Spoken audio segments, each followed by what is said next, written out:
Welcome to another edition of Sporting Conversations. Today's episode is special because we are in conversation with Olympians. Ashwini Ponnappa and Tanisha Crasto will be gunning for gold in Paris, representing India in the women's doubles event. In today's conversation, we are going to be covering the early origins of their journey, how they made it to become Olympians, their team dynamic, and also the never say die mindset that was required for them to come from behind and qualify for the Olympics. So stay tuned. So Ashwini, Tanisha, thank you so much for joining us today. I know it's a very busy time in your schedule, and in fact I'm going to start off with the topic that I'm sure every Indian is going to be obsessed with, right, for the next couple of months, the Olympics. So I know this is going to be your third Olympics, this is going to be your first. So is that the ultimate feeling to represent your country at the Olympics, walking out there? Can you recall how it was the first time you went to London? Absolutely. I would say that going for the Olympics is the ultimate for a lot of athletes, especially in a sport like badminton, and that is one of the highest for us. And not everyone gets an opportunity to represent their country at an event as big as the Olympics. So it definitely is a very big stage, and it's a very great feeling to be a part of the team representing your country. Right, and how are you feeling about it? It's going to be your first one, so can you describe your feelings at this point? I think I'm feeling great. A lot of mixed emotions. Very excited, very grateful, a little nervous, but a lot of mixed emotions. But I think out of everything, very, very excited because making it to the Olympics at such a young age is a great deal. And also my parents are very, very, very happy. So it's great to see them super happy and proud of me. So I'm very happy. Right, fantastic. So now that we are here, we're going to rewind to the beginning a little bit, right? So any memories of the first time you stepped onto a badminton court, and what is the intention then? Who introduced you to the game, and what are your feelings at that point? For me, the first time I got onto anything that resembled a badminton court was when I was probably about 6, and it wasn't an authentic badminton court. It was just basically a community center at the Reserve Bank of India quarters in Bangalore. And then they had like this family games, so they had like multiple events, and badminton happened to be one of them. And that was the first time I actually stepped onto anything that looked like a badminton court. And then the first time I learnt about the rules. Yeah, it was a lot of fun. It's something that I wouldn't forget because that was the first official badminton tournament and badminton experience I had. Alright, so just for the fun of it, essentially for the experience, I'm guessing. Yeah. Alright, and how about you? Was it any different? I think my dad was always into sports, and I was, I think, 5 years old when he gave me the racket and said, come, let's play badminton. And it was quite fun. I liked going with him because I used to just go every day and just sit and watch him play. And one fine day he gave me the racket and said, okay, you can come and play now. And at the age of 7, I think was my first local competition. So yeah. You are much junior to Ashwini, and what made you think that you could really take badminton to the next level and become a pro? Or when did this happen? Means obviously we all started just like a recreation. Never had something to think about that we are here to perform, or we are playing to represent the country and all that. But when you started with your dad, but when was this that you thought that you actually want to go pro? I think around the age of 10, there was an international coach who actually told my dad that, she has a lot of talent and let her pursue this for quite some time. And I always loved sports more than education. I actually liked sports a lot. And I was doing pretty well because around that age, I was playing a lot of tournaments in the GCC countries like Qatar, Kuwait or Bahrain, and I was performing everywhere. I was winning medals and trophies everywhere, but the goal was always to play for India, seeing the Indian flag go up, and it was very important that I had to move to India, play the tournaments here to be recognized. And I moved here when I was 15 or 16 years old, when I started playing the local tournaments here. And I think in a couple of tournaments itself, I started winning a lot of the All India tournaments. And then for about a year and a half, I completely dominated the junior circuit. So I think it was that time when I actually even got a call from the academy to join the academy. But you'll not believe, I actually tried joining so many of the academies much prior, but nobody really knew me, so nobody wanted to take me in. But I realized I had to perform here in India for people to know me, and I think that's when this transition actually happened, when I was 16 years old. 16. And how about you? Was it during a certain age group when you realized that, okay, I'm right at the top of this age group and I can excel, or was it a little bit more gradual? I think for me, of course, competing was from the under 10 category, but it wasn't up until we won the sub junior girls national title. And then the nationals is the biggest, right? So winning the sub junior girls national title was, at that point in time, it was like, okay, badminton is something that I could pursue, and my parents were also obviously very encouraging. But I think it's also the under 19 category when we got to represent India at the Asian Badminton Championship and at the World Championships. And it's like, okay, cool, this is something that I can pursue. But I would say performance definitely played a huge role, and the fact that we were national champions also in the junior national team. And at that point in time, we were probables for the Commonwealth Games, 2010 Commonwealth Games. So it seemed like, okay, badminton is something that I could seriously pursue. And I didn't really have any pressure from my parents in terms of education. They're like, just make sure that you get through all your papers and all your years, 9th and 10th being the most important. So yeah, that was when I realized, I think around 10th is when I decided, okay, badminton is something that I really would like to pursue. And also for me, I was very fortunate in around the under 19 category when I got a scholarship with ONGC, which later turned into a full-time job. So I'm employed with ONGC. And I would say that was a huge confidence booster, because having your financial side taken care of and knowing that you have a job definitely made it a lot easier for me to like focus completely on the game and be like, okay, badminton is something that I'm going to go full all out and focus on, because you have the backing with a job and there's no worry from that side. Yeah.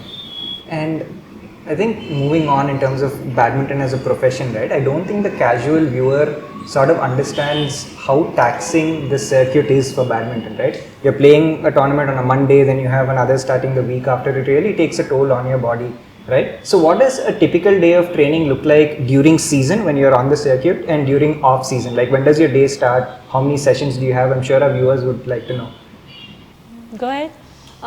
Currently, we don't really have an off season, to be honest. So we have like a jam-packed schedule that's all year round, and it's entirely up to us which tournaments we would want to like back off from to like get that couple of weeks of training. So for example, currently, since we are heading for the Olympics, we had a good 5 weeks of training. So our training was very different, a lot more intense. We had a lot more sessions. And yeah, it's different because I don't think we've ever had such a long training block of 5 weeks. But it's been good. Our training basically this time around started at 8:30 in the morning and got done by around 11. And then we had an evening. Either you do skill work again for about an hour, followed by gym. And it's a bit different for the two of us. I think it's probably because of our age. So my training, my gym sessions are a bit more individualized. And Tanisha does the gym training with all the national campers. So it's a bit more different from a physical training point of view. But in season, when we didn't really have a lot of time, we were doing two sessions of on court. So we had like a 6 o'clock session, and it's like tiny sessions but quick, intense sessions, break, and then again a session. So before 12 o'clock we had 2 on court sessions, followed by physical training in the evening. So that was 3 sessions. So again, like Tanisha said, she was spotted.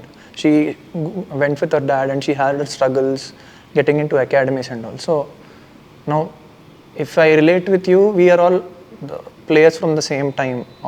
about the same time. So back in the day, the coaches had a huge impact on our game. So we had to, from a very young age, we have to be under some coach who actually transforms us or pushes us to get to the next level. So was there any coach for you during your formative years who had a huge impact on you as a player?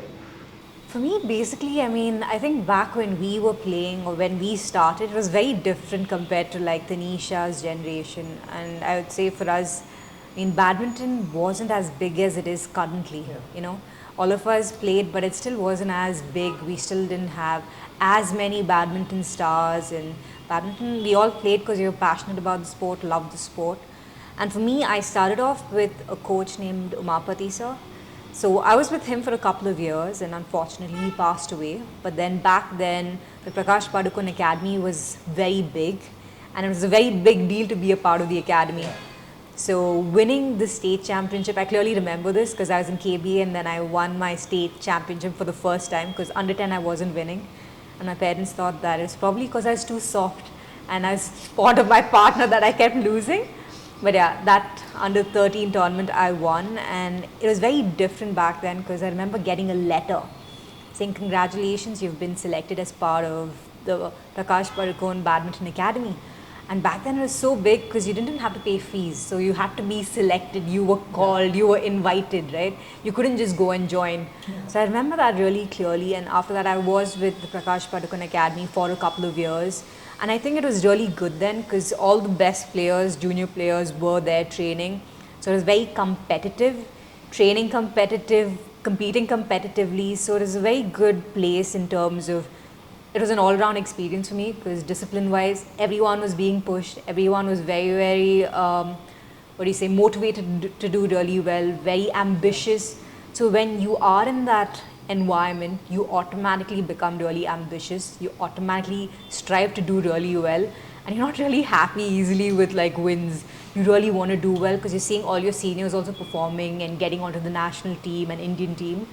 So I'd say being there definitely made a huge difference for me, and I'm grateful for that experience that I had, especially because I was surrounded by peers who were very ambitious and also seniors who were very ambitious and who were doing really well. India's best players were there at that point in time. So yeah, that was... So when we see Prakash Padukone had the cream of the players back then. So most of the players all over the country wanted to go be a part of Prakash Padukone Academy. On the other hand, the national camp was with us, with Arif sir, where we were training, where all the national players were there. But the facilities in Prakash Padukone Academy were much more than what the national team was getting back then, because it was BPL, it was funded by BPL, and it was a big deal. So within the academy, did anybody spot you? Like all players are great. There's who is who of badminton is there.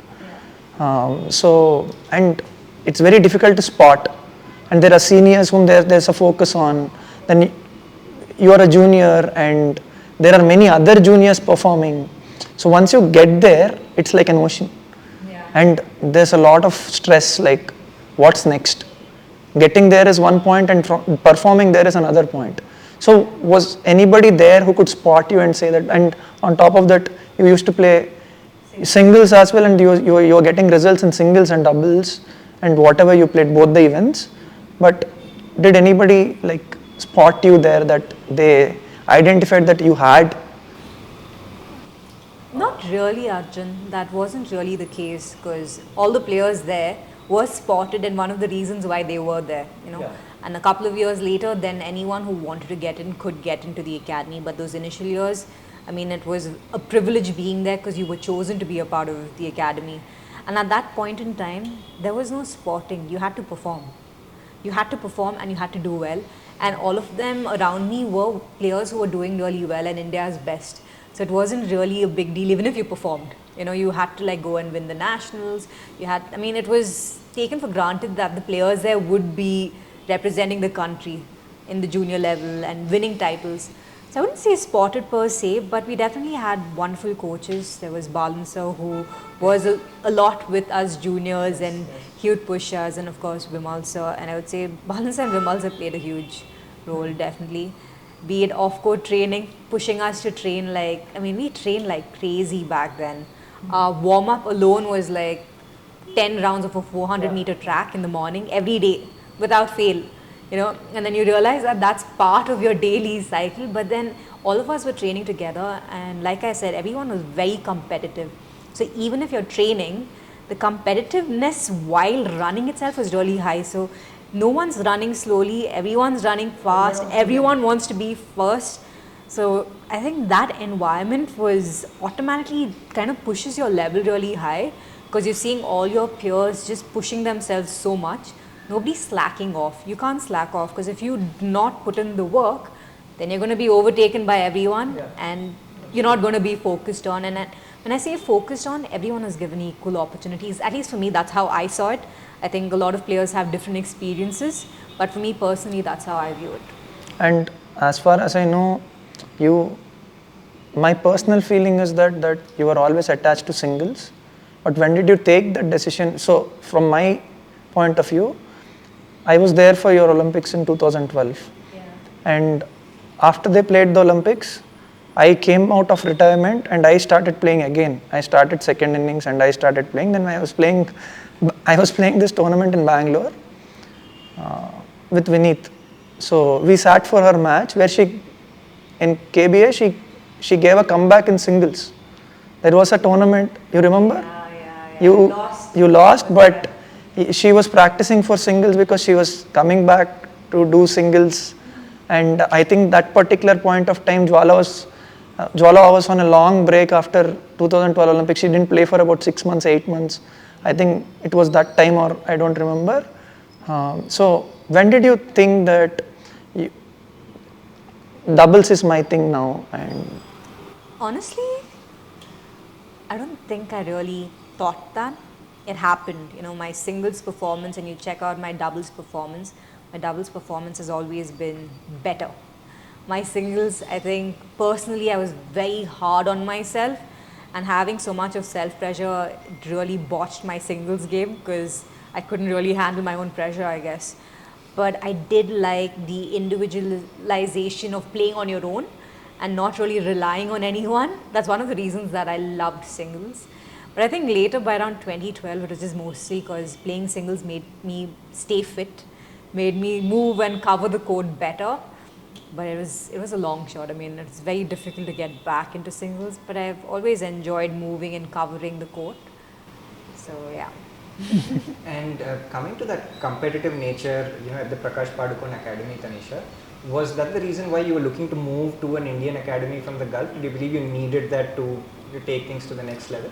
I think there was not really much competition in the Gulf, and it was very important to move to India because there are, the players here, there's so many number of players, and I don't think you can count. There are like thousands of players here, and everyone has a different style of game. So it's not like one type of game that you have to compete against. There's like different styles of games that you have to, compete against, adapt to those styles. And I feel like if you are able to top in India is actually when, you can actually do something great even in the international tournaments. So for me to play for India, I had to play in India first. I mean, that was the goal, that I need to go to India, I need to top in India too, so that I can start playing international tournaments. That gave me also the confidence that, if I'm able to do it here, I can do it outside too. So it was necessary to move to India, and having like a very different lifestyle, having ample amount of facilities, great courts, but lesser players. It's very different. The environment is very different. So you actually have to come here and understand, how to figure out a lot of things, how to adapt to the environment here. I never really had like a fitness training kind of program. I never actually did gym in Dubai. I actually started gymming when I came to India, and that's when I realized what actually is fitness, because nobody really paid attention to all of this, and it didn't feel like it was needed. I was winning everywhere, but it was like a reality check, you know. I had to come here, go through all of this to actually be where I am today. All right, lovely. And my next question is actually going to focus on the dynamic between pairs, right? Like you've had multiple partners. You started with a contemporary, then played with a senior Jwala, then went back to a contemporary, and now you're playing with a junior. So is there a sort of a mentor-mentee sort of relationship when there is, you know, a big difference in age between players, or is it not the case everywhere?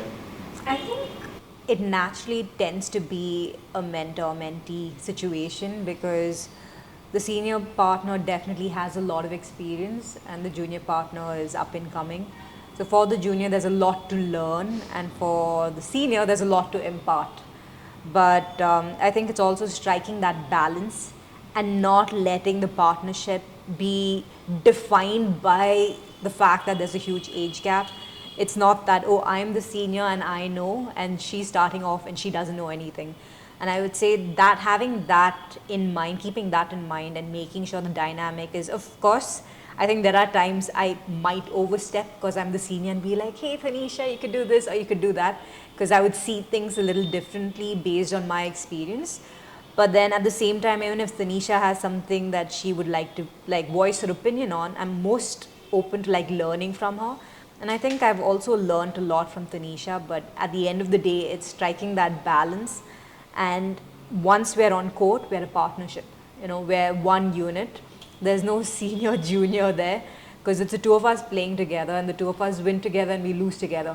I can't be like, hey, I'm the senior, I'm going to take charge and do this. I mean, at that moment in time, whoever is going to like pick the two of us up and like get us together, that's really important. And there have been matches when I've been out of it and Tanisha has like got me out of that situation and she's motivated me. I mean, she's 14 years my junior, and the fact that she does that and the fact that I'm also listening to that makes sure that, okay, yeah, we are a partnership. And I think that's really crucial in any partnership. Quite often I've seen a lot of other pairs where one partner, just because they're the senior, they would never listen to the junior and they're constantly like imbibing a lot of knowledge and like views onto that partner. And I think that's where it's a bit different, I would like to believe. I mean, Tanisha is the best person to like answer her point of view on that, whether it's like more balanced. Of course, like I said, there are times when I would overstep and give her advice and be like, Ashwini, why? I mean, she has to make her own mistakes as well, but I think the fact that I have a lot of experience, sometimes you're like, oh, you could like avoid it, you know, and be like, okay, let me just share my point of view. But also it's for me, I think personally understanding that there are certain things that Tanisha would need to go through herself and like also like drawing back a bit. So I would like to hear your view as well. Also on the point, like I'm sure like from what I've heard, I could be wrong, please correct me if I am. Like once there's a senior pro, like an established player, they scout their partners is what I've heard, that they have a say with their coaches saying that, you know what, I think this person will be a good fit for me in terms of her gameplay, complementing mine, right? Was that the case with you, that you scouted out Tanisha and felt that she could be a great combination for you? And how did you feel when, you know, both of you decided to play together in terms of your prospects? I think for me it was like a wow moment. But I've always seen her as a role model since I was a little girl, and the fact that she's one of the legends of the Indian women's doubles, and that I was getting an opportunity to play with her was something really big for me. And I knew that as soon as I would get into this partnership, I wanted to make the best out of it, learn as much as I can from her, and I think just enjoy, because it was a great moment for me to play with her. And I always wanted a partner who was a great backcourt player, who could, you know, who could smash and, you know, have that kind of style. But because I used to play mixed a lot and I love handling the net a lot, so the fact that we had both these styles and to have like a mix up of it was really nice. So I was in some cloud nine when I got to know that I was playing with her, and till date I still say that I think she's the best partner that I have ever played with, and I've learned so much from her. It's just the beginning. Yeah, You're playing yeah. with many more, you know. But still, I think even going forward, this will still be one of the best partnerships for me because I've changed so much as a person. There's been so many things that have changed regarding my game, and a lot of it actually goes to her because seeing the way she works, seeing how much she gives to the sport is something which only I think I get to see and not the world because I stay with her. So that has really motivated me to do so much more better. It helps me to push my limits and be a better version of myself. So, getting back to the question what Srikar asked, I want to go deeper into the question of doubles partner, and for being in doubles, or even me, we are all doubles players, and the question arises for doubles players is that the question only you can answer probably. I think in the whole of the Indian doubles contingent, means if I have seen Diju or Rupesh and Sanev, from them till now, you were the only one who played with somebody like Jwala, and then you played with Sikki in the later years, and then now Tanisha, and all three of them are different. And see, it's very difficult to adapt, if I go back, I see only Sanev and Rupesh, they played the whole stint and they retired. Now when it comes to you, when you started off with Jwala already had won a lot of tournaments and she was on top for a very long time, because I was there personally because I was a very close friend of hers. So at the age of 16 she had already won women's, and from 16 itself she was in the Indian team, and by the time you started she was already 30. She won quite a lot of tournaments and she was always in the team for almost like 10 years. And again, off court, Jwala is very different. Means your hard work, your focus on the game, your training, and always about thinking about the match tomorrow. And on the other hand, Jwala is like off court she's a different person, and on court she'll give her best. Means she has no pressure. She's doing something else not related to badminton at all, but on court she comes back and she does that. Now again it's different with Sikki. Now again it's different than Tanisha. So the message to the doubles players especially, that you can do good even after you have achieved playing Olympics in two versions of it, like 12 and 16, and then also achieving a lot of medals with Sikki, and now with Tanisha. Means you have never given up, or you have always worked out some way to get it going and to get results. So this gives an example that if you lose a partner, it's not over. You still can move forward. So the question is that how did you cope up with, means what was the game plan, or how did you make it happen with so many partners? Means, that's actually a great question to have asked, but I'm going to simplify it and be like, as doubles players, I don't think as partners anyone owes anyone anything, number one. And I would say as partners, quite often if things don't work out, it doesn't work out, and it's okay to part ways. And being clear about that in my books is very important, because quite often, even if a partnership isn't working out, there's one partner who does not want the partnership to break, and then quite often there's another partner who wants the partnership to work, and then you're just like continuing without actually wanting to play together. It's not going to give you any results. But yeah, I mean, I've had quite a few partners, and I think if there's one aspect that for me that's made a huge difference is focus on myself. I do whatever I can in my capacity to like get my game stronger in order to support my partner and the partnership, which I feel is the easiest thing to do. Like my partner is training, not training, injured, fit. I mean, that doesn't really matter as long as I put in the work, is how I believed. Like if I put in the work, I can still help my partner, I can still help the partnership irrespective of any of the other factors. And I think that's definitely helped because it's made things easier because I'm controlling things that are in my control, which is my game, my attitude, and my outlook towards the partnership. So which also means that when I'm playing with a partner, then it's like, okay, I can be confident that I've done the work in order to support our partnership, and I can do my bit and support my partner even if my partner's having a bad day. And I think it also takes a lot of burden off my partner because there's no expectation as such, because I'm like, okay, you do you, as long as once you get onto the court, it's like 100%. But yeah, that's been my outlook. So it's just that, see, why we both wanted to start this podcast is that other podcasts focus on mostly on after what means when you start playing, what you have achieved and all that. But since we follow the game deep and in and out of the game, and we know what was going through with you people before you started pairing up, and what was going.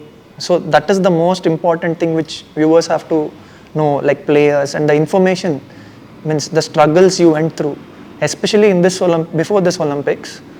Ashwini, already 2020 Olympics, it's almost 8 years since you have played Olympics, and you are in the circuit, and you have already played 2 Olympics, and a medal in the Olympics is the next thing you need. Otherwise, there's no point that is the only goal you have, and there's a lot of pressure which you are going through, like I have to make it and I have to make it big, and I know you are never going to give up, and your only aim is to get the best out of yourself and play that thing, and especially in this Olympics.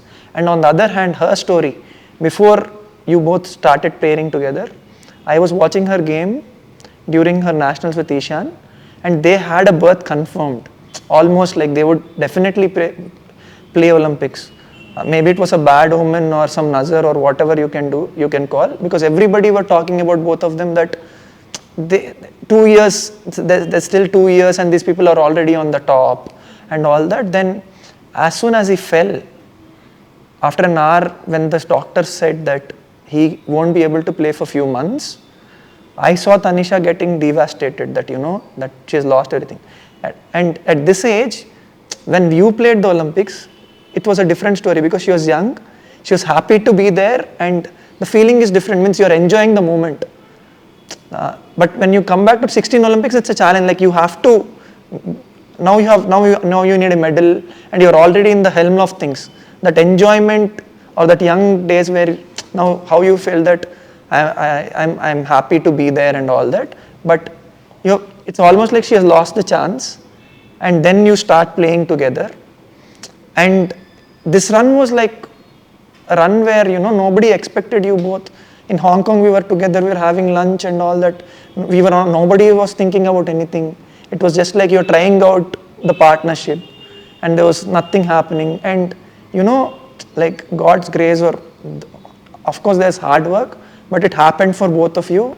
And it was so important for both of you, like you wanted to get back, and you were changing partners, you wanted to get a way into to become the best again. And for you it was like you lost a chance and you have to wait 4 years, and it happened. Means the bus you missed, it's like you're and then again the next bus comes in the form of Ashwini, and you do it right. So can you explain this? Means it's like, I think this is the best story for both of you. You're waiting for the chance, and whether it will happen or not in your career, maybe it's like 2016 was your last Olympics, but you made it. Like, I think honestly, like you said, it was very difficult. Even I thought I'd make it to the Olympics in the mixed doubles event, because I think we had a pretty good ranking, and everything was going well. And unfortunately, he had that fall, and I was even I was devastated because I didn't know how to play that match. We still had that women's doubles match a couple of hours later. I didn't know how to process it because that image was only going on in my head, and I was only crying and crying. But I'm glad she was there. She really helped me through that situation.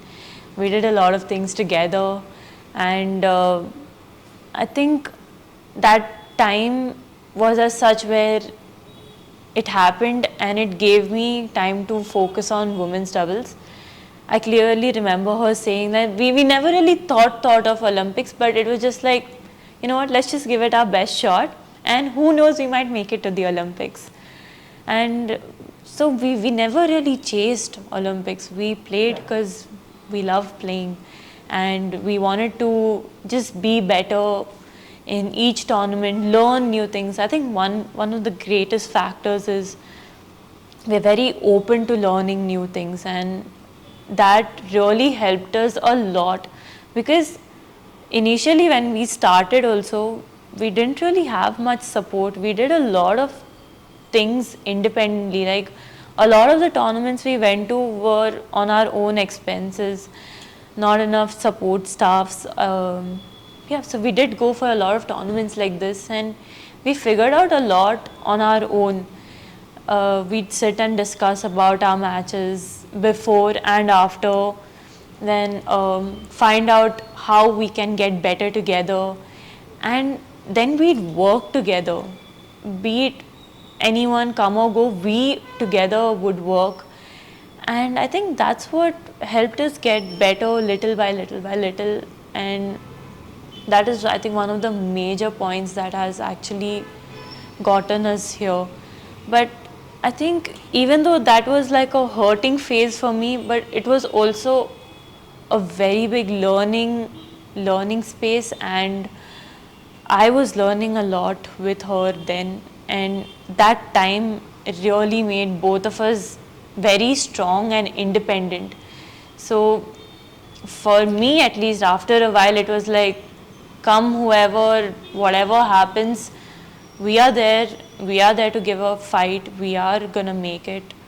And I think about half a year later, we won our first challenge in France, and right after that we won in Abu Dhabi. So, and we did defeat some good pairs. It wasn't easy, and the tournament in France that we won, I was playing with a 5 centimeter tear in my ab, which I found out later. But it was very motivating. We did defeat some good pairs. It gave us a lot of confidence that, you know, we are at that level, and we need to work even harder. We need to be more focused. And I think after that, that's when our coach told us that, you know, you guys are in the race.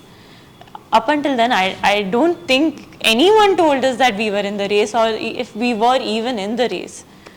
And even then, I think we were like, oh, okay, cool, it's fine. And then came the November, December, the 3-4 tournaments. And even in those tournaments, I don't think we thought about Olympics. And had we thought so much about Olympics, I don't think we would have performed how much we did. We just played it as one tournament at a time. We wanted to put out the best show possible. And to simplify that even more, it was more like 1 point at a time. So it was great, and I feel like we performed really well. And our coaches and support staff, everyone really helped us a lot during that time. They all were there backing us up. We had everything we needed at that time, which really helped us perform that well. And then we played the quarters of our first Super 1000 in Jan. So I think all of these little tournaments gave us so much learning and so much of confidence. And we just kept playing. In between, I did play mixed doubles, but since we were in the race, I said, you know, let's just leave mixed doubles for a while, and if this is a chance, I want to make the best out of it, give my 120%, if even there was a 1% chance that we were making it to the Olympics.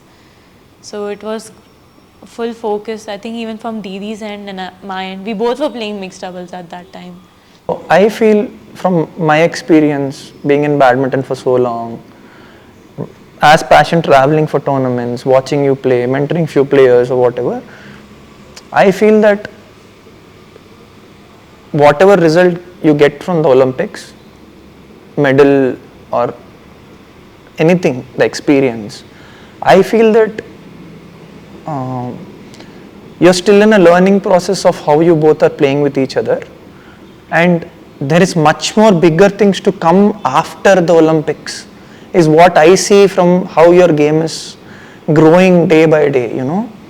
So have you thought about it? She is okay, she's fresh, she has all the energy in the world, she is, you know, she has 6-7 golden years with her.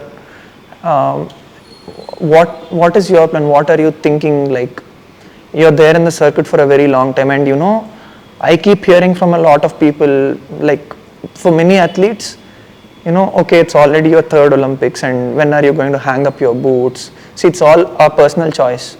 See, even now I feel that I shouldn't hang up my boots just yet. So I still keep playing whenever I get a chance, but I don't really care. Even my family says that, okay, I think it's time you stop playing now. You're still playing with your son, you don't have to do it. But I feel that you people are, you know, there's a lot more you can achieve and or give back to the country or some, and all. What are your views on this? Like, what have you thought? I agree. To be honest, as a pair, we're still fairly young as a partnership, and we haven't yet played to our full potential, is what I believe. And going into the Olympics, I would say we've trained really well, and it's important for us firstly to enjoy the moment and trust that we've put in the work, and hopefully that unleashes a new side of Tanisha and me as a partnership, and we're going in there with a different energy and a different aura. We're going there to compete. We're not just going there to be like, oh, we've been here at the Olympics. But after the Olympics, like, I would agree with you. I would say we still have a long way to go as a partnership and so much more to achieve. And our highest ranking so far has just been 19, and the goal has always been to like be in the top 10, top 5. And the idea or the thought that, or the potential that I believe that we have definitely keeps me going. You know, it keeps me like, okay, you're working. I'm not just working for a short period of time. Apart from the fact that I, in general, love working and I love being on court, that's different. But working with the intention to like perform at the highest level is very different. And knowing that we have that potential it definitely gives you a lot of motivation to continue playing for a longer time, or maybe to a certain point where I believe, okay, at this point we've done the best that we can as a partnership. But to be honest, that's too far away. Right now, at this point in time, I think we are here in the present and in the now, and the focus is the Olympics, giving our best, being free on court, and see what happens. That right now for me, that's the only thing that's on my mind, and the rest shall follow. Yeah, I'm just giving you a heads up because, you know, like any other tournament, say you people, you have won a tournament and next week you are going back to another one, and this is over. By the time you celebrate, you are on the next one. And Olympics is also like that. You know, it's just few days away, and after few days, whatever the result is, we are done with and we are going for the next tournament. That's the reason I put that question. But I feel that there's still a lot of potential in this partnership where you can do wonders. Yeah. You made a point about the mixed doubles, right? And you guys are, again, probably the best in the business in that event as well. Pretty much you played with a great deal of success. Do you think with the demands of the current calendar and today's international badminton schedule, an individual can actually participate in 2 events and excel, or is that a myth pretty much at this point? I think it depends. It's very subjective because for someone like Tanisha, whose game is predominantly net based, it's a lot easier because you're like mixed doubles, you're at the net. Women's doubles also your focus is on the net, it becomes easier. But for someone like me who is a backcourt player predominantly, mixed is a switch. It's also a switch of mindset, switch in approach to the game and telling myself move in, which is not easy.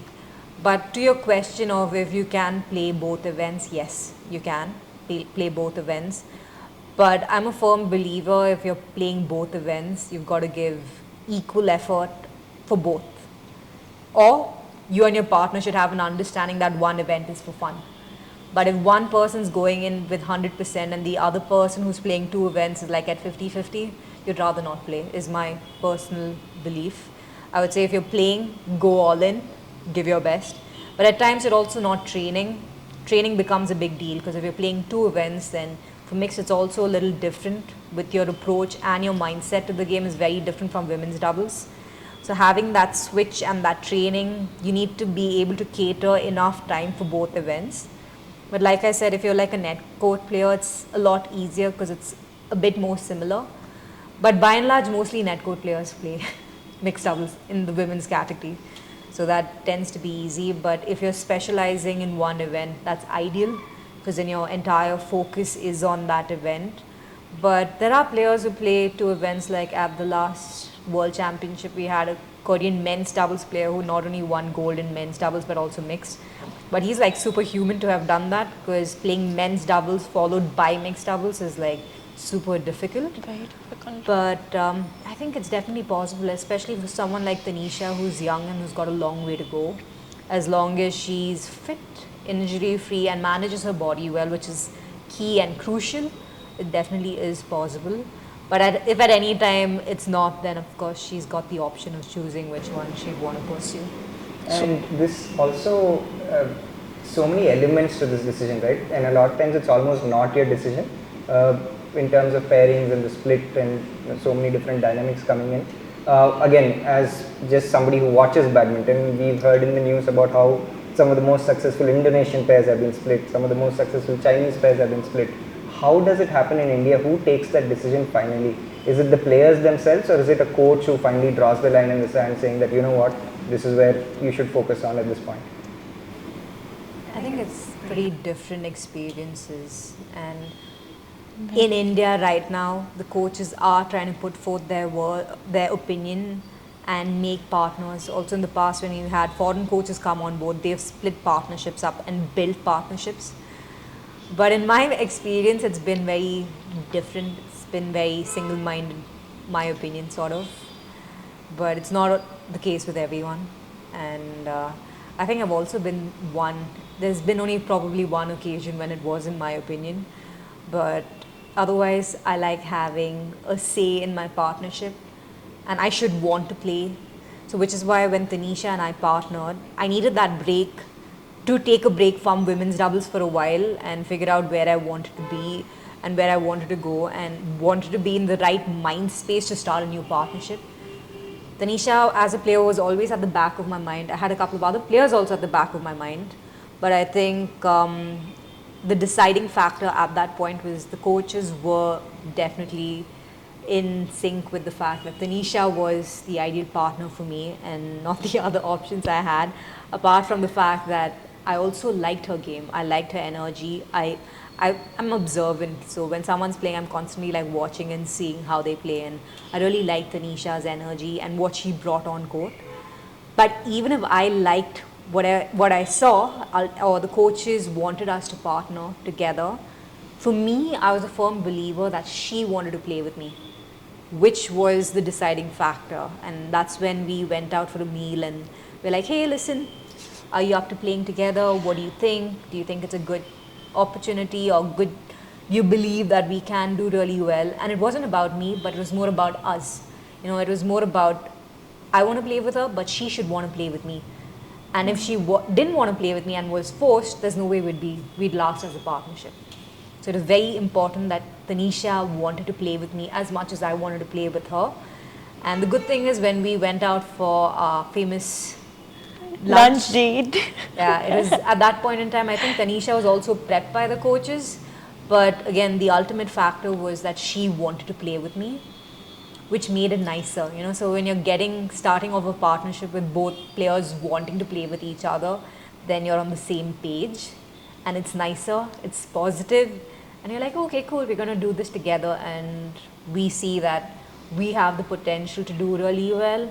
Our game styles really match each other's, and it would be a good opportunity for the two of us to partner together. So that made a huge difference. And tell me this, means what is the impact or the deal with the foreign coaches coming to India and training the players? Means now Matthias Bo is taking care of doubles here, and also there have been coaches like Tan and Mulio in the past who has gotten huge difference in spotting or pairing partners and taking some decisions. See, in your case, as you are an experienced player, you know whom to play with, but when these people paired young players together, when Tan came, and also before when Gopi was to go for the tournaments, and his impact when during 2012 Olympics, because that's when Saina got the medal, and then after that we have seen that India, the BA or SAI getting a lot of international coaches. So is there a difference, or do international coaches bring in a lot more onto the table as a coach, or as a for you players to perform? Influence strategy. I would say yes, they do, because they bring in like new training methods, they also bring in new ideologies. But the sad part about having an international coach, there's no guarantee as to how long they're going to be there.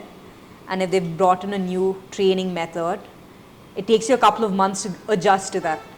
An experienced partnership would click, either the coach clicks with them or he doesn't. But in the last year and a half, Tanisha and I have been training under Arun Vishnu. And I would say Arun as a coach has grown so much, and especially in the women's doubles field, he's got a good understanding and a good eye. And I think for me the best part is him understanding how to talk to us. Like girls are very emotional, and dealing with women's doubles pairs is not really easy.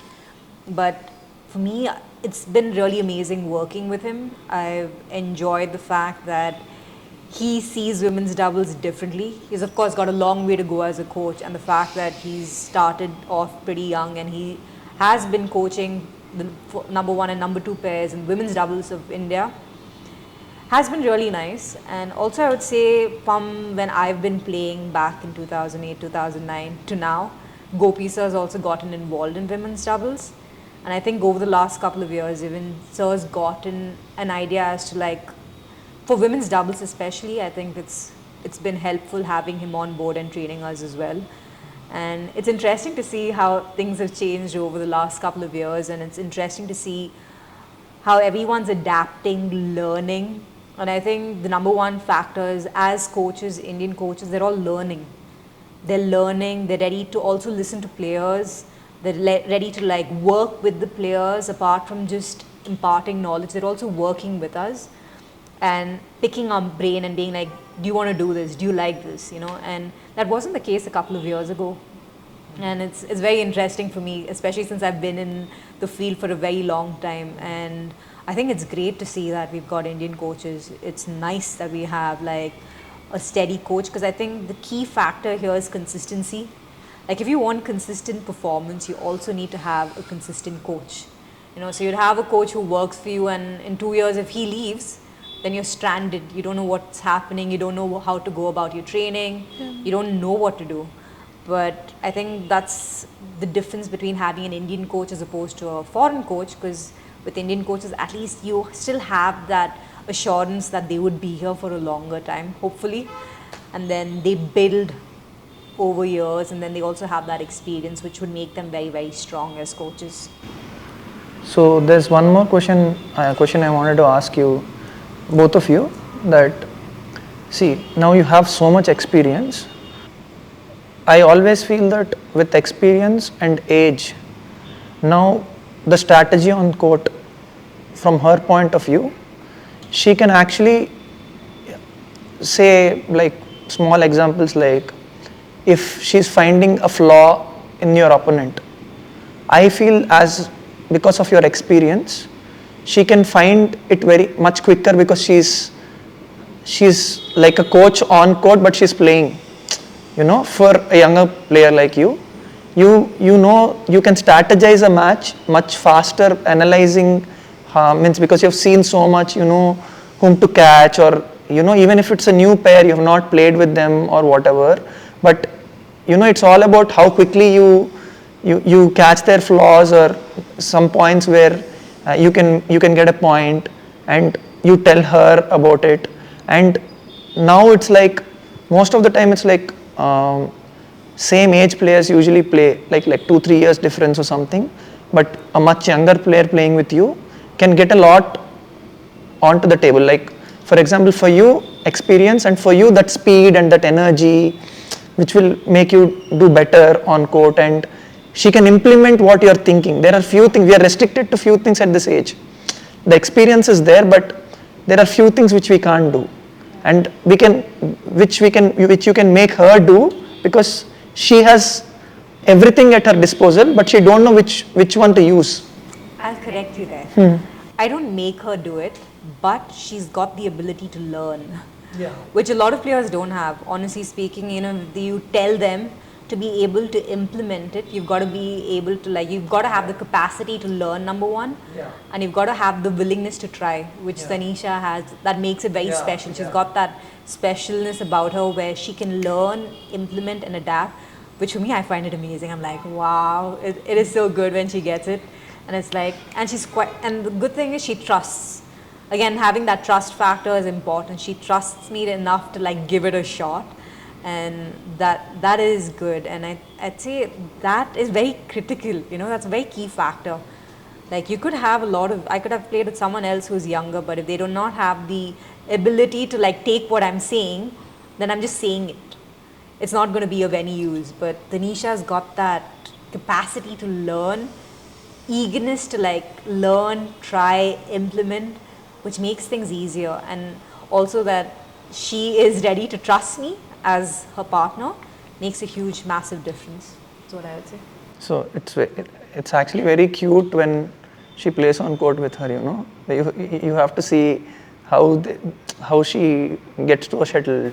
If it is, no, when it's your shuttle and she thinks it's yours, but you're not there, like dee dee dee dee dee dee dee, she'll go and pick it up, and again after 2-3 strokes, again there's a dee dee dee dee dee thing there. That is all it. I think Didi is going to be the highlight, and sometimes if it's too extreme, the Didi also escalates. It goes for 2-3 seconds, Didi. If it's a shorter version, it's just Didi. So there are different tones of Didi also depending on where the shuttle is. That makes the best. Means she is ready to understand you and implement that. It's a blessing, having her, and for her having you doing that. That's a gift. That is a gift, because I feel not a lot of players can do that, unfortunately. Not a lot of players can learn as fast, and not a lot of players have the confidence to give it a go. For example, for me in mixed, it's very difficult to trust when I play mixed. As much as I know what I need to do, I find it very, very difficult to trust that, okay, my partner's got my back, to follow through. And to have someone who trusts you enough to do what's, if I say, hey Tanisha, you can move here, catch here, and I know that she can catch it, that makes half the battle won, because we are in sync, and the good thing is she doesn't resist it. And at the same time, it's always open, if Tanisha has anything she sees, it's always open to discussion, and her telling me what works and what doesn't work. But by and large, I would say it's the best that she's got the capacity to learn and implement, which is awesome. But I think that is one of the reasons this partnership has really worked along the way, is because it's not only me who's always okay, if anytime I have an opinion or if I have to voice out something, she's equally understanding and equally there to understand what I'm saying, and okay, if this is what you think, let's try this. She always has uh, this opinion to it. There's never been like, oh no, let's just not try this, let's just do what I say. I don't think I've ever faced a situation like that. It's always been equal amount of support from her side also, that gives me that freedom and that comfortableness to say what I feel to her. And of course, even I'm there playing, I also have my insights about, okay, maybe she's a little weak here, or this is an area where we can score points, or this is an area where we can create for each other.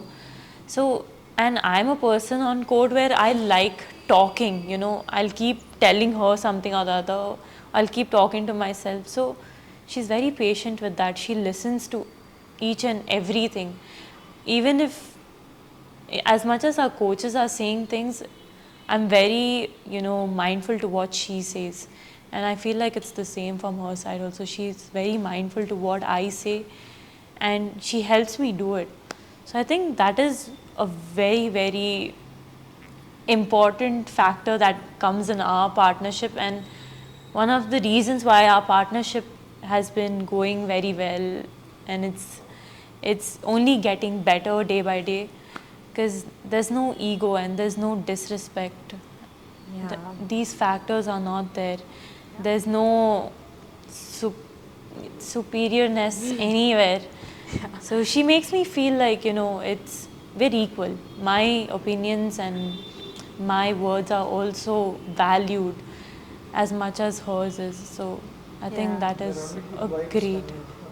Yeah, but having said that, we've also had moments when things haven't been great.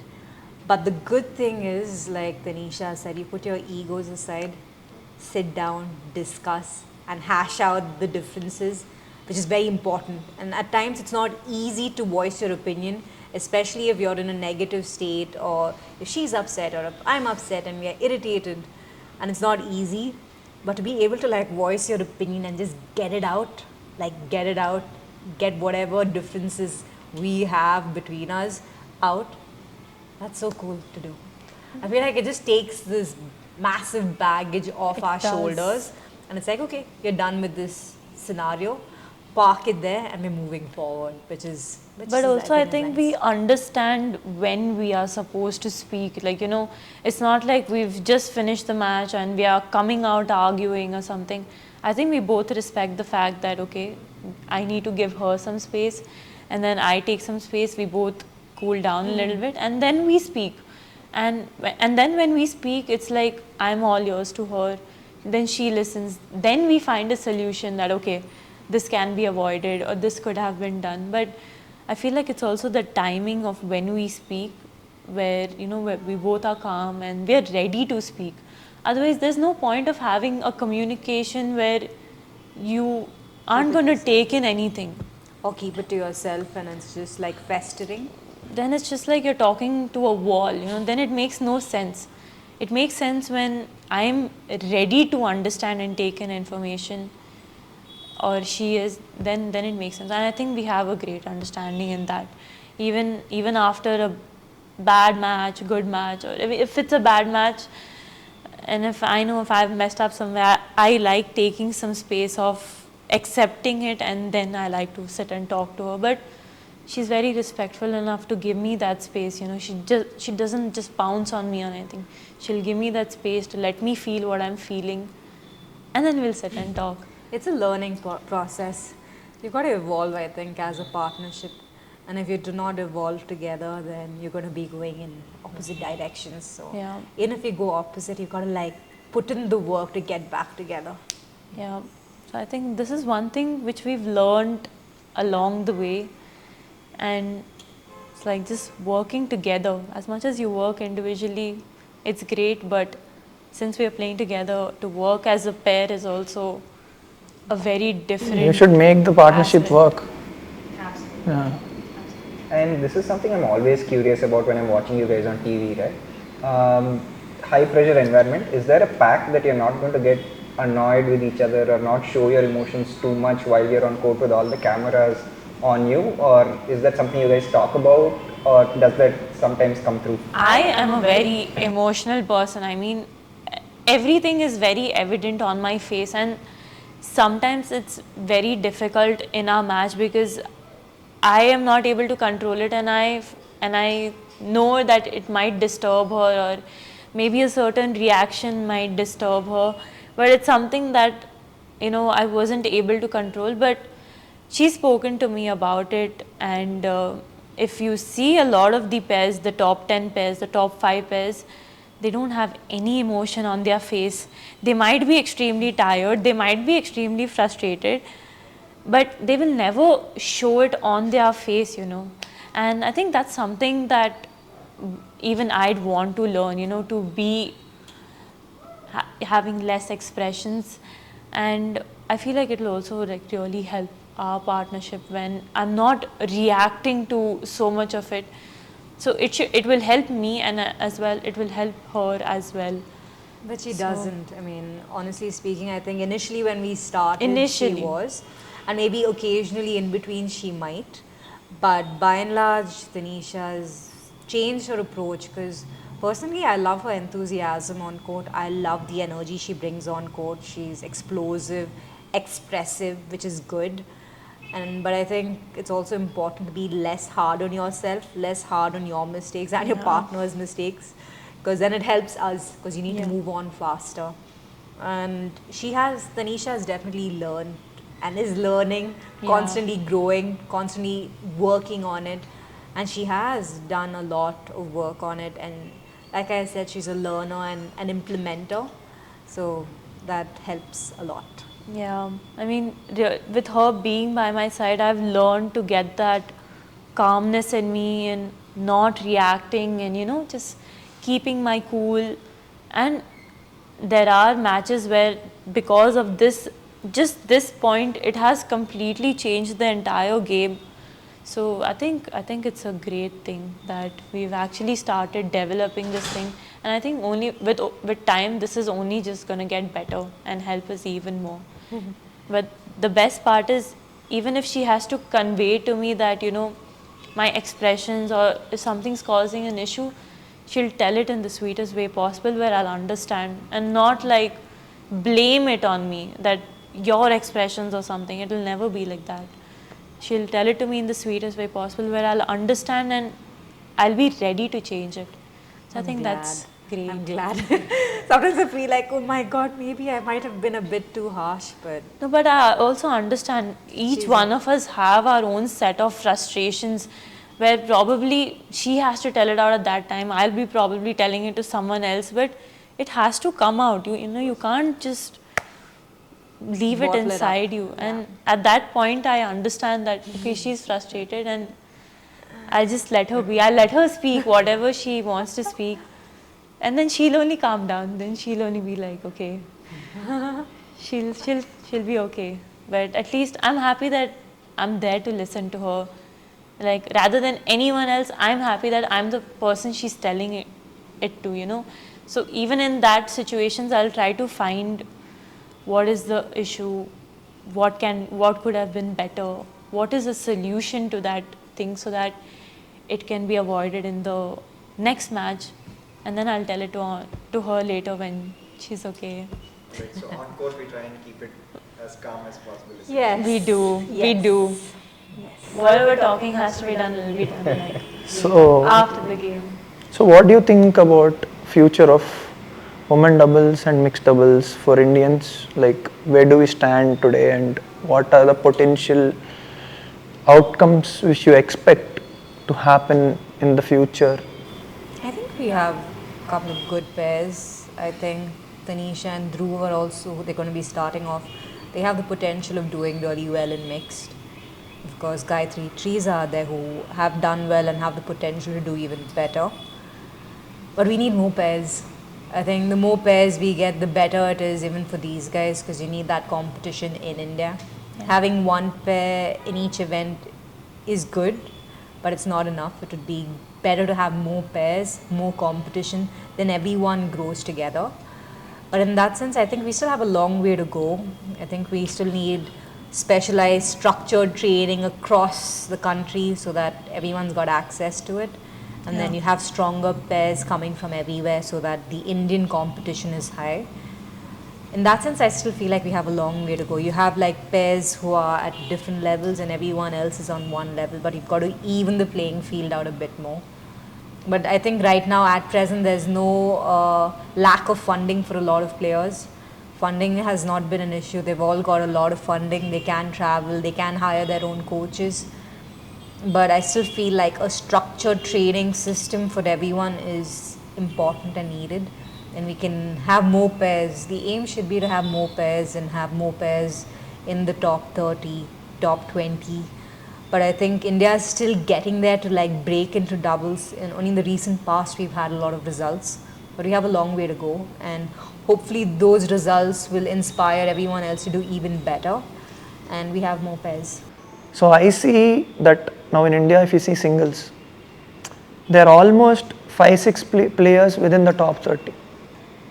And I felt that Srikanth has just missed out of the race, but there was a probability where 3 of them also would have qualified. So that is, I think this is going to be much better as we go forward. Like there is Kiran George or there is Mithun and there is Priyanshu. There is a whole lot of other youngsters in the top 50 or just penetrating into top 50. Now when you see men's doubles, other than Satvik and Chirag, there's a huge gap where 30-40s, they're getting stuck, many of the pairs. And it's not that they're all playing at different places. Most of them are training together. Now again, coming to doubles, there were only Trisha and Gayatri. And now you people have joined them, means, you made a huge difference, huge impact, and you are there. But again, now if you see a third pair, again it's the same deal, like they're very far off. Again, mixed doubles is the same thing. There is nobody close to in the 30s, 20s, and I feel there's a lot of work to be done. I know we have a lot of talent in the country, but as you said, there are many more pairs which have to be built. But the question is that when there are pairs in the same place, training in the national center or practicing together, still why is there a lot of gap between the first pair and the second pair if you take doubles or in singles? See, now none of the players are playing together. Now Pranoy is training with a different coach, though he's playing in the academy, and Srikanth is playing, now Laksh is playing somewhere else. And they are all playing differently, but still, because it's an individual event, they're all there. Means I'm sure that there's an easy chance for next Olympics also. Maybe there are 2 Indians getting qualified in singles. Again, now coming back to women's singles, there's nobody at all other than Sindhu. There's a huge gap. And before it wasn't like this. Means before, in the sense, is it a vacuum period, do you think, in our system, or? I don't say vacuum period, because like if you saw at the recent Badminton Asia Championship, we had a youngster, Anmol, who did really well. She won critical, crucial matches, and that was her first international big event. But I think it's also important to like capitalize on the fact that she had that and push her and the support she gets. And quite often I think it's important for players not to be broken. But as you mentioned, that even though all of us are training at one center, why is it like 1 or 2 pairs do well? I think we have something, I wouldn't want to put it across like this, but there is something special in us. Be it like power, Satvik's power, Chirag's quickness at the net. We have had something special, but despite that specialness, others can also do it. I'm a firm believer that it is possible. But I think there needs to be structure to get everyone together. Like someone like Satvik, Chirag, they're gifted, they're super strong. And they worked together as a pair for the last 5-6 years. They started playing in 2016. So it's been a long time, like a couple of years that they've hung together, stuck together, trained together, played together, had wins, losses, and they've got to where they are. And now they're a very mature pair. But a lot of partnerships do not give that time. 1, 2, 3 years, they split, quick results. But it's also dependent on how much as a partnership everyone's ready to put in the work. You know, you've got to like equally put in the work, have equal ambitions, have equal faith, and I think that's lacking, I'm assuming, in a lot of pairs. And again, you need to have something special as well. At this point in time in our country for doubles, you need to have something that sets you apart. As for the others, you need to like definitely get a structurized training where you're not reliant on some special factor from a player to like do really well, but we can build on the talent that we have and cultivate like a certain game style that's strictly and purely Indian, which makes it strong. And we're going on, it's like, oh, that's the Indian style of playing doubles, you know. I hope we get to a point like that, then it's like it's more even, and there's like a map that, to say, your academy for example has, okay, these are the things that I can work with on with my players that can get them really strong, you know. There needs to be some outline that all the academies, there are loads of academies in our country, that everyone has to like centralize the way training is, and everyone's got that mindset to get to the top. And I think that's important, because I mean with funding it also becomes that, oh, I can go and play, and you're just playing for the heck of playing. You know, you've got to like, you've got to have that process, that journey to like train to specialize in a certain like skill. For example, Tanisha's got a brilliant net, but does she not work on her net? She's working on her net. You know, so you've got to like hone your skills while also work on the things that you're good at. Keep that going. And sometimes I feel like if you're trying too much, it gets difficult. But yeah, I think I strayed too far away from the question. But I also feel like there, like you said, that why is there only one or two pairs or person coming up? I also feel like it's also how much you want it, how hungry are you for it. I mean, everyone, and if you are given 10 people, 10 of them would want to say, I want to become the champion.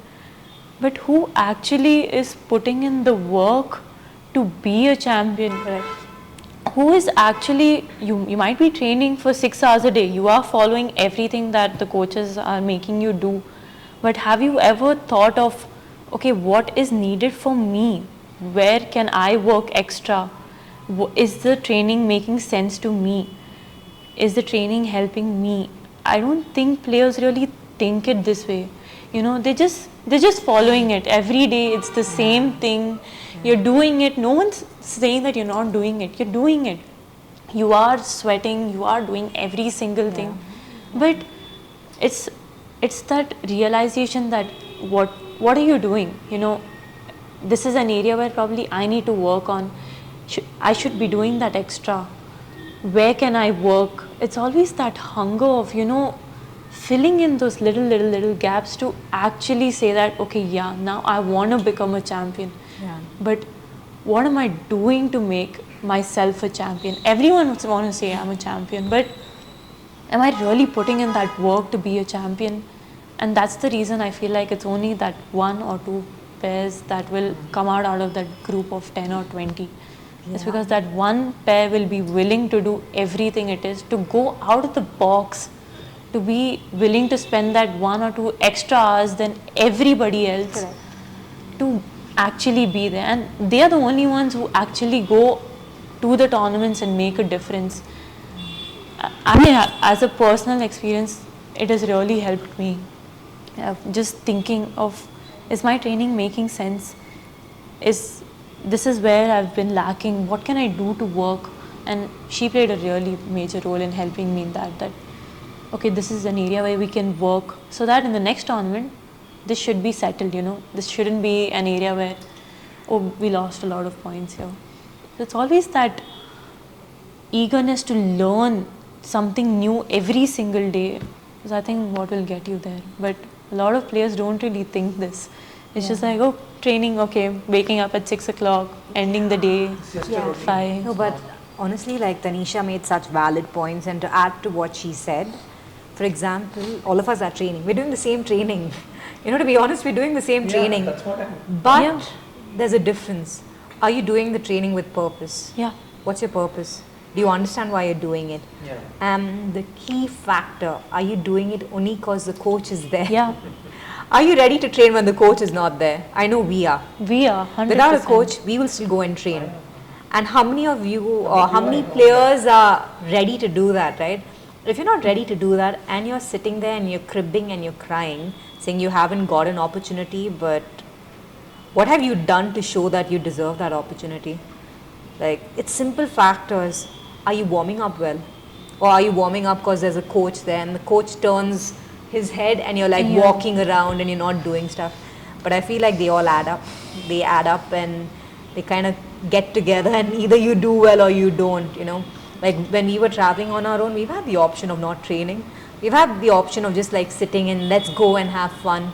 But then we're like, no, training comes first. We will go and have like enjoy and also relax. But training's always come first. Our priority has been training and performance. You have to train only for a few hours. And that's We important. don't. Yeah. But also I think when we train, it's with a lot of purpose. And it's like 100% all in when we're training. That makes it. So this is about, this is the information which the next generation or people who are watching this, we want them to know that, you have to do it with purpose, and hearing it from you guys, then they will know that what is this. It's a very small thing, you're training, but when you train with purpose, then the result is going to come. Now again, there's some things which you can answer, and a lot of people will get their answers from the confusions which they are going through, which I am seeing. Like probably you're not seeing it because you're on the playing end of it, but from my end, what I see is, back in the day I think there were only 2-3 centers when we started, like again BPL or Prakash Padukone Academy or Arif sir. There were a lot of students, and there was some Pune or some 2-3 academies which were big, and usually players from here wouldn't go there because already there is a setup here. But now there are so many, as you said, there are so many options open for you to go play.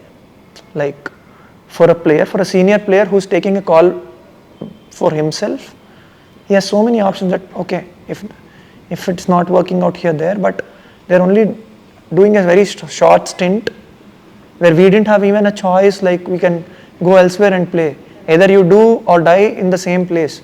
And then comes the younger generation where the parents are taking calls, where they only wait for 2 months or 3 months, and then they just change to another academy and to another one and to another one. There are endless options, and now getting an access to which we didn't have, like go abroad and train. There are many people who are actually leaving these facilities here and going abroad, putting the money and training there for a month or 2. Some people are going to Germany, leaving Asia.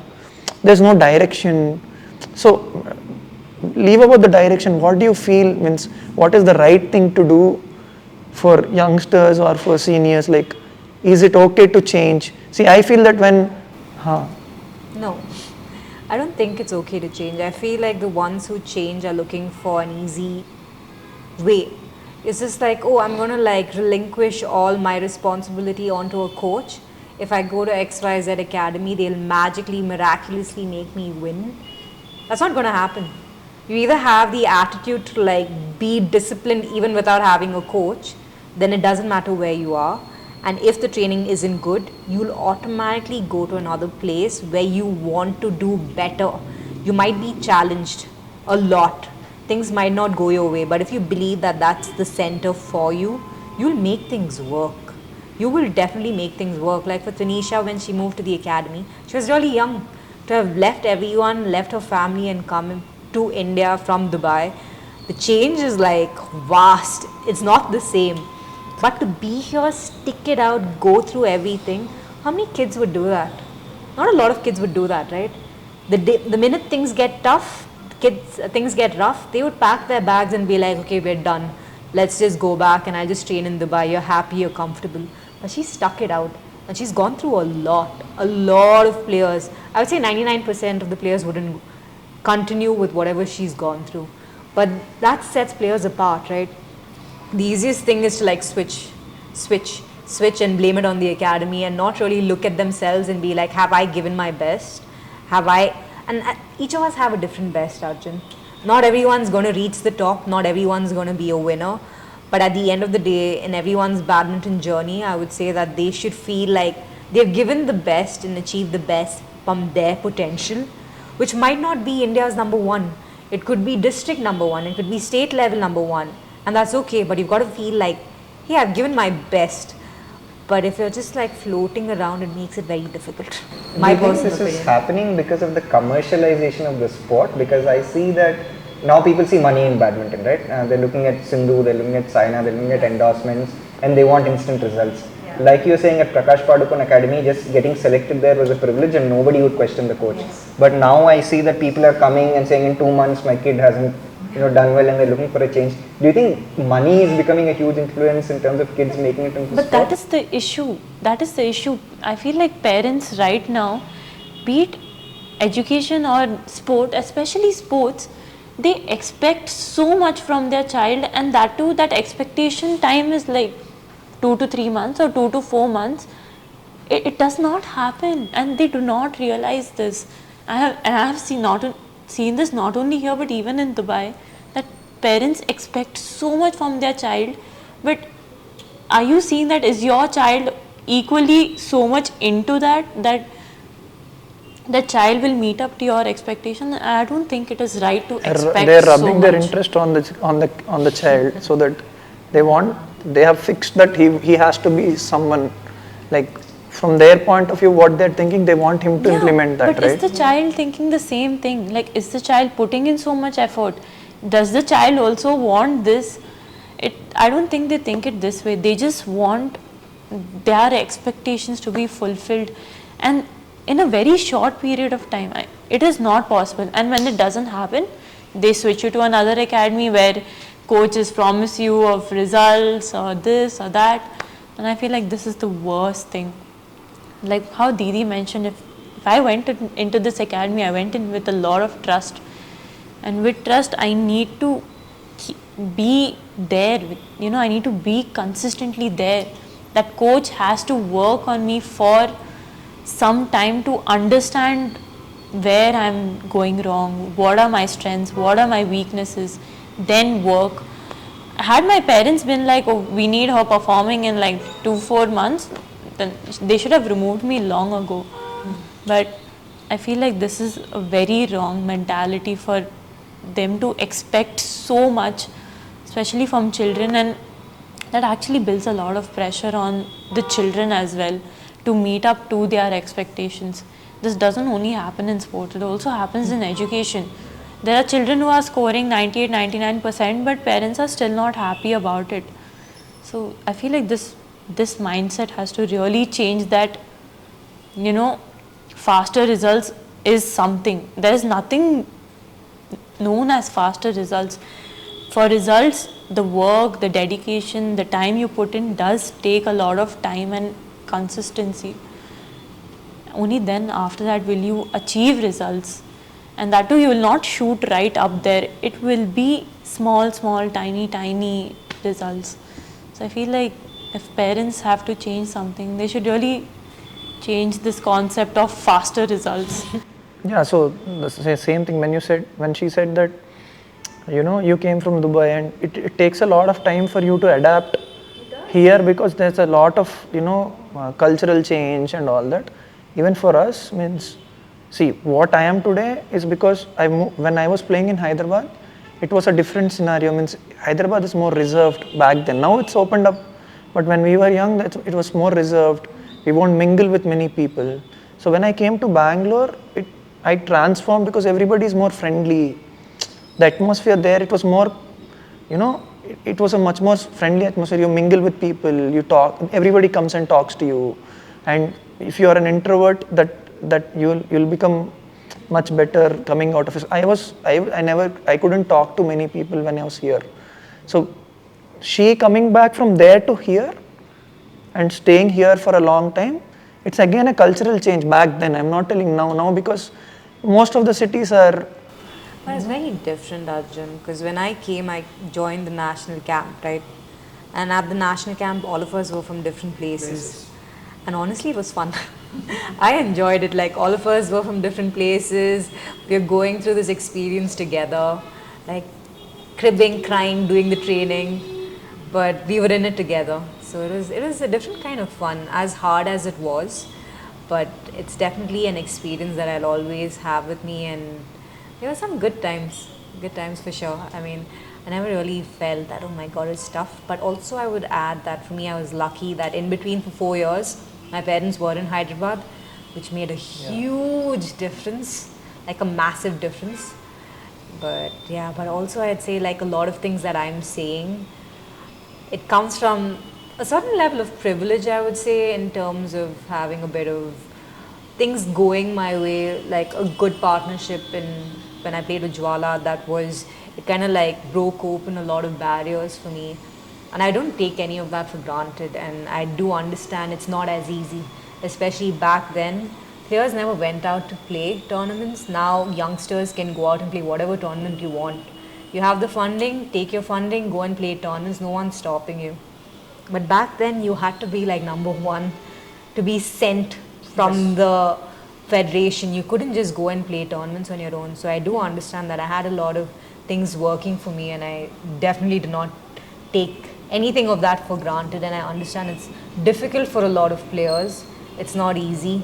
And when I say stuff, it's probably like, okay, she had things working for her. But if there's one thing, it's definitely that you gotta have your mindset set on growing. Not have a victim mentality, number one. Fight on court, that's the best fight you can do. Make sure that you're training better than anyone else, and things will work out. Like, even if, for example, if you're someone who's made to feed someone, feeding is great if you're using your mindset. Like, if you're like, hey, I'm feeding, but you're practicing that particular shot over and over again, you're getting better. But if you're going to have that mindset saying, I'm feeding, and your whole body is like slouching around, you're not going to get better. You can get better even if you're made to feed, provided you have that mindset. But having that mindset is very difficult. Yeah. To cultivate that attitude is difficult. I do understand, but yeah, if a lot of players do that, I think you're constantly hungry to learn and get better. And I've seen coaches having that attitude to learn and get better. Like I mentioned, Arun. I mean, it's amazing to see how, because we are contemporaries, the fact that he's grown so much to understand women's doubles, constantly learn from us as players also. He takes in a lot of feedback. It's amazing. I mean, as a coach also to have that mentality is great, because then you can grow. Okay. And what about, as Olympics is approaching now, so the draws are out, so I think it's mostly like a group of death in which you are playing. Really? Not really? I would say we have like a Strong group. good group to be in. Yeah, and also the other pairs, for other pairs it's the same. It's not that it's not only for you, but all of them are in the same situation or whatever. But how are you going to, what is the game plan of you? How are you going to, going in, what mindset are you in to take this? I think we are very highly capable of winning all of the 3 matches. I mean, as much as they are strong, I mean, they must also be thinking that, we are also a strong competitor. But I think we're just taking it as one match at a time. We're not overthinking about it. And we shall prep for that match, that given time. But I think other than that, as of now, we just want to enjoy the journey, go there, adjust to the place, train there, adapt to the training and the place. That is the goal for now. And then as and when the match comes, we prep for that. I wouldn't say we've not done preparations, but yeah, I think this is the goal as of now. Yeah, I mean, at least weather-wise, I think it's the best time to be there. We've done everything we could from here as individuals. We've really put in the work. We are ready for it, and I think it's just time to go there and Trust the work. trust the give work that best, we've done. It was about general careers in future. Like, advice to future generations in badminton about getting into it as a career and what are the alternative paths? That's a very No? controversial Controversial? question to ask. Okay. Then I we wouldn't just end have it. the most positive of answers to that. Alright. Then we just Any of your badminton friends or players who played with you who was done really good in other fields, who stopped playing or had success in their like a corporate corporate career? Jai Jairam. ISB. Yeah. He topped apparently. Yeah. Do you know that? He topped after he quit his badminton career, joined ISB, topped, got into this really good company, McKenzie. Amazing. That is amazing, I would say. That's what that question is alluding to, because there's so many parents are like thinking about the commercial aspect of badminton I see now. So like So thanks to both of you for coming, and at a very short, in such a short notice, and in just couple of days you are traveling for the Olympics, and we wish you all the very best and hope we get a medal from you. yeah. Rest assured, all of us and all of the country will be rooting for you. So all the best. Thank you so much. We really enjoyed this. Thanks for having us here. Thank you it for was a having pleasure. us.